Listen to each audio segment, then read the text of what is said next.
Greetings, greetings, greetings. You are now tuned into the vault. Trust Christian own, nothing control everything.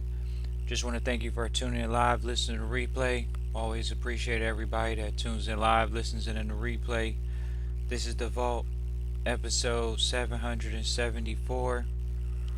Always appreciate everyone that tunes in live, listen to replay. Feel free to hit the like and the subscribe if you like this episode, or if you want to subscribe. We post our episodes pretty often, and so we just wanted to come on today. We, have been talking a lot to our mentors recently, and one thing we can say is a lot of the mentors, their stories aren't fully documented, and so we know we're in an era where you can document a lot more, even if it is private. But we're just gonna go ahead and document it for legacy purposes. No one can say, "Hey, it seems like that private stuff is such a mystery." So the wealth transfer knowledge. This episode is really to talk about the knowledge that you're either missing or you have it. So most of the trustees that come through the trustee training program, they end up acquiring what's considered the wealth knowledge, the wealth transfer knowledge. They get the wealth transfer knowledge, but it's one of those things, which I want to say is the elephant in the room. What do you want to say? It's the pink gorilla in the room. How's it not gonna be? If you went to public school, you've been trained into a technician thought process. When you come into our sector, you're a founder. When you come into our sector, you're a trustee, you're a steward. In our sector, you're a founder. You're a first generationer. What people would talk about creating the wealth. You're creating the wealth. You're the first gen for the wealth creation. So safe to say you have a lot of knowledge. A knowledge to execute, being able to produce those type of results. Wealth in general.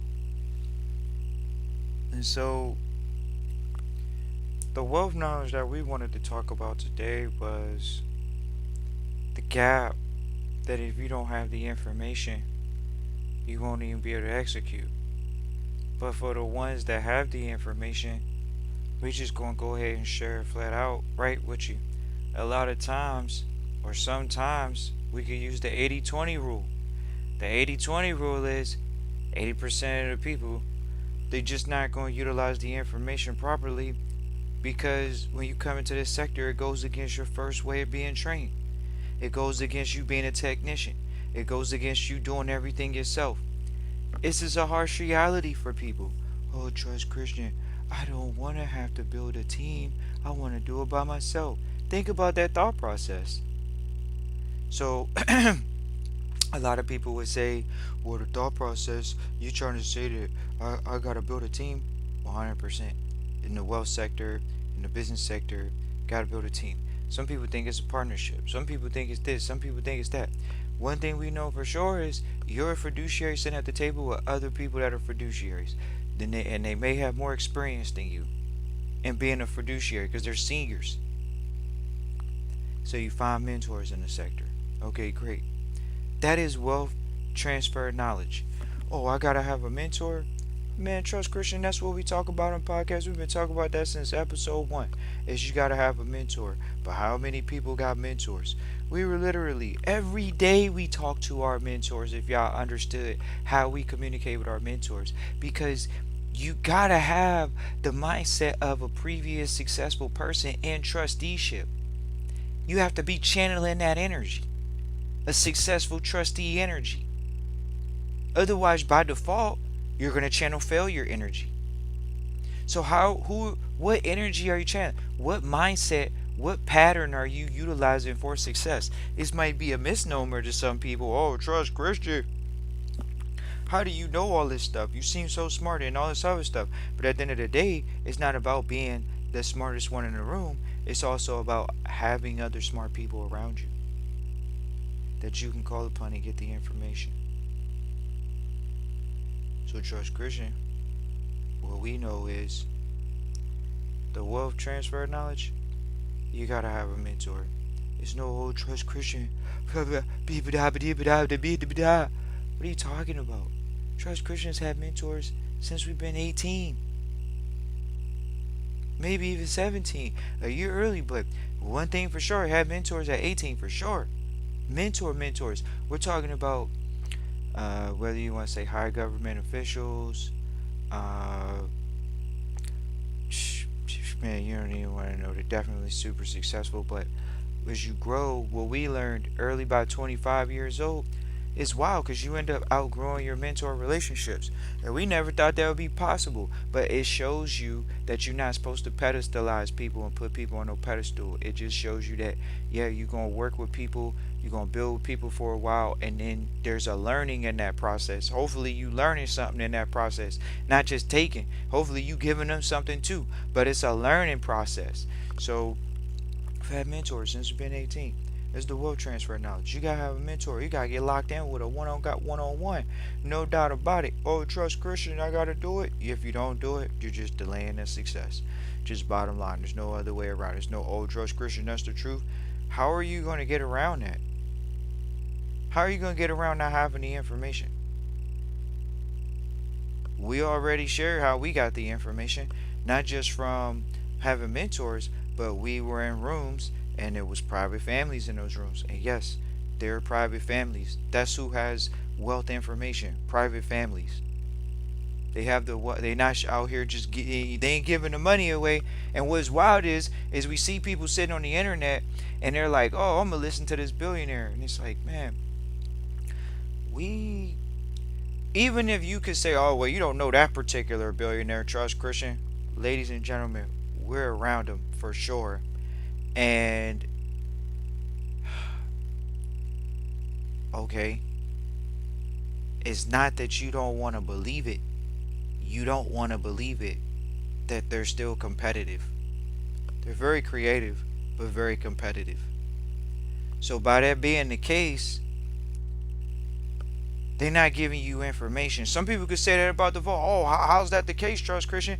Because the piece of information that you're not going to get are the specific investments and what to put the money at, how to deal and move with the money. That's so those are technical thought processes, but that's still being shared behind closed doors, no doubt about it. But it's not shared in the public, because if it were shared in the public, it's basically like that guy that's on the one TV show. His name's like Jim Cramer or something like that, and he basically just tells you stocks to pick. He's telling you pick stocks. It's like, are you a financial advisor? Because if people lose money in that, how are they gonna recruit? So once again, financial information. But sometimes you don't really hear them ask. Most people don't ask principle based questions in the public about the system. But we'll give you an example. There are books on trustee management, wealth management. But most people don't read the wealth management books because they feel like they have to build the wealth in order to read the book. That's not how we do it, whether y'all know it or not. We were given that book from the beginning. It's about stewardship. We understand it's not about acquiring wealth, it's about stewarding wealth the entire time. You learn that. You learn that from being 6 years old, 3 years old. It's about stewarding wealth the entire time. That's what we learn. It's about stewarding wealth. So when we learn it's about stewarding wealth, when we turn 18, that's what we're doing. Stewards. You're not trying to get wealthy. You're not trying to get money. That's a big deal for some people. But what you're trained into is to get a mentor. So you get a mentor. Okay, great. You got a mentor now. Once you get in the sector, you're gonna find other mentors from that mentor. That's fair as well. But what happens is you come into the sector, a lot of people coming in from the public, you just gonna get meat grinded out, because you have to have the emotional capacity to change. And that's the thing that we see. We were talking to some trustees recently, and some of them really truly expressed they didn't have the emotional capacity for the risk tolerance that they need. The risk tolerance is being a trustee. You're now not thinking about a job anymore. You're now not dependent on a job anymore. So how does your thought process go? So it's just interesting to see this type of thought process, and it's wild to see, like, really 100%, because Once you go private, you should just been prepared to jump off in the deep end. Should have just looked at yourself as you already jumped off the cliff. Once you jumped off the cliff when you went private, hey, ain't no going back. There's no going back up to the top of the cliff. You already jumped off. What it is what it's going to be. So what happens is you get into this space and you say, okay, I gotta just basically do what's the next best thing to do if I jump. I gotta learn it. Okay, you get the mentors. Okay, you get the mentors, and then we get the associating. Now we actually were listening to one of the mentors earlier today, and one of the mentors, what did he say? He said, "Trust Christian." What did he say? He said, "Trust Christian. It's the 80-20 rule. 80% of the things you do, and then the 20%, and you just need to lean into your 20%." We were just sitting there like, isn't that wild? If you do an audit every 30 and 60 days, every 90 days, every quarter, auditing what's your 20? And that's the wealth information is focused on probabilities, not just possibilities. A lot of things are possible, ladies and gentlemen, but the probabilities of you coming over in certain sectors and the probability you being wealthy, y'all want to go there? The statistics in the states, retiring with X, Y, and Z capital. Oh man, I'm not gonna be a statistic. Great, great. But at the end of the day, the wealth is a number like a statistic, and we can count it. We can count AUM. We brag about AUM, charitable and for profit. What happened, no trust, Christian? What happened? What happened was some trustees find out that, okay, so bam, they'll say, "Oh, I got the knowledge." Like we say, some trustees got the knowledge, especially when you come to private. You got the knowledge to be private. But what happens is, it's two things, and we could talk about these things because this is what we work with trustees on in the vault, and things y'all could work on in your public before you even come through the vault. But it's definitely something worth looking into. The first thing is identity. What is your identity as a trustee? What is your identity? We can allow trustees, they got jobs, they keep thinking like they got a job. That's why they got a job. At one point, you got to transition your mindset to a trustee, to a steward. If you don't, that's fine. If you want to do both, then that's fine. But there are a lot of trustees that don't want to keep working a job, and they just haven't let go of that title, the previous identity, and focus on the new identity. The second thing, and we could lean into that, ladies and gentlemen, with a long episode for sure. But to go into the second thing is capacity. Do people have the capacity to carry these different containers that they got to carry now? First, I was just being a mother. First, I was just being a father, and now, and then I was working a job. Now I got to be a steward. Yep, it's another bucket that you got to be. It's an identity and the capacity to be able to even be that. And so that's what it comes down to, ladies and gentlemen. It's just the knowledge is okay. Once you acquire the knowledge, do you have the identity of having the knowledge? Okay, and once you have the knowledge, do you have the capacity to execute the knowledge? And that's where a lot of people, if you had the mentor, your capacity gets expanded greatly. But if you don't have a mentor, it's like how are you going to learn it? Oh, I'm gonna read a book. Well, you're reading public cases. You're not. You gotta find a nuance with the private families, the private people that understand. There's nuance to it too. It's like when we talk about a business. It's a business. I mean, it's an art and it's a science. It's an art and a science. It's an art and a science. So a business is an art and a science. We have to carry it as such. We have to carry it as such. We have to deal with it in a manner in which we understand it definitely involves a level of creativity and outside the box thinking, and it involves very square, rudimentary risk management thinking as well.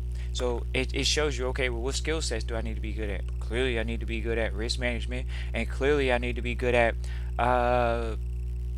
we like prep on our side, but outside of the box thinking isn't preparation. It's just outside of the box thinking. So wittiness or intuition or visionary, somebody that is able to look at something as visually Actually, just somebody that's a idealist. We'll say idealist, somebody that they want to, they have an idea, and unfortunately, people don't understand. A lot of success, a lot of entrepreneurs are idealists, and 100%. A lot of people would believe that. Oh man, you're an idealist. Of course, they had an idea and they wouldn't let it go. For sure, idealist, 100%. So you got your idealist, which sometimes can be outside the box thinking, for sure. And then you have the rudiment, the actual training that you need. But one thing we're learning, we'll share this before we hop off. The mentors trained us that you gotta find good people. And this is the challenge for the lower class. They don't know how to find good people. They don't know how to create successful partnerships. And some people could say, oh, is that the secret? Man, if you only understood, if you don't need to know everything. That's just bottom line. You don't need to know everything. The wealth transfer comes through knowing the right people. But this is a misnomer to the lower classes because they have to get over this hurdle. You don't understand how much of a hurdle it is for you. Because if you understood how much of a hurdle it is for you, you would say, okay, what is the true hurdle here? The true hurdle here is learning leverage. The leverage of other people's mindset, not other people's money. There is other people's money. Yep. And then there's other people. And having a mindset to find the right people, having a mindset to recruit the right people, having a mindset to build with the right people, to build with the people that are builders, that are doers, that are action takers, that are helpful in the education of what we're talking about. They have the experience, or they have some experience. They have some level of talent or skill that can help us out right now. But see, this is what it comes down to. Oh, Trust Christian, man, I don't want it to be that hard, man. Because I thought it was going to be easy. Okay. It's like, man, we already know what it is. If y'all want to know, we could say a lot of people be introverts.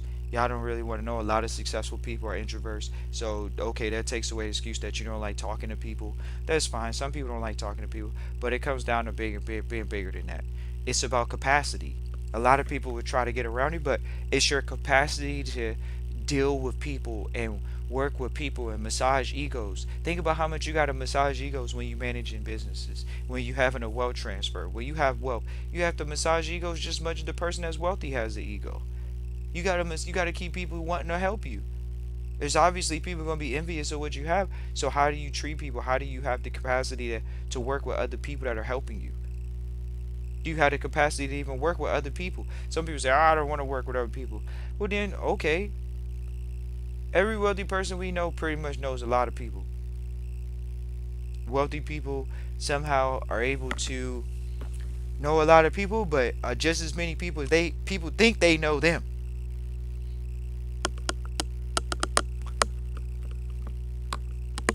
Why not know people? That's what it comes down to, ladies and gentlemen. Wealthy people know people. The right people. So we're gonna go ahead and say, oh, Trust Christian, how does it look? How does it look? Talk to me. Alright. If you look at most sports, you usually have, even if you went doubles, that means you got a mentor. If you do doubles in any sport, you got a mentor. Bam. If you're going to do a sport with 3 or 4 people, it almost looks like a basketball team. So it's you and 4 other people. That's pretty much a good bench that allows you to have 4 mindsets of intelligent people. Oh, Trust Christian, yep, that's it. 4. You jump out the gate, you got a starting lineup. Trust Christian, that's pretty much what an initial trust makings look like outside of the mentor and the chairman. That's how it looks. Oh, yep. Then when you talk about going into, hey, how are we gonna build out outside of that one person? Y'all gonna collaborate on that. But a wealth transfer knowledge, you easily gotta have 5 people on your team to manage wealth. 100%. It's not no one person managing any type of wealth, no real significant money. It's no one person, no doubt about it. They got an assistant, and they have mentors, because wealth is passed down through a system, and wealth is tied into a system. It's not tied into um, willy nilly one crack at it. That's like saying, how can you be wealthy on paper if you lost it all? Right, you lost it. So clearly, there are many people that will say, "Oh yeah, I had a lot of money, but I don't have it anymore." Right. So then they're not wealthy. The wealthy understand that it's about net worth and holding on to it, not how much more you're gonna keep having to make. Oh, I gotta get back out here and make it again. Right. Wealth knowledge is focused on net worth and asset holding, not cash flow only.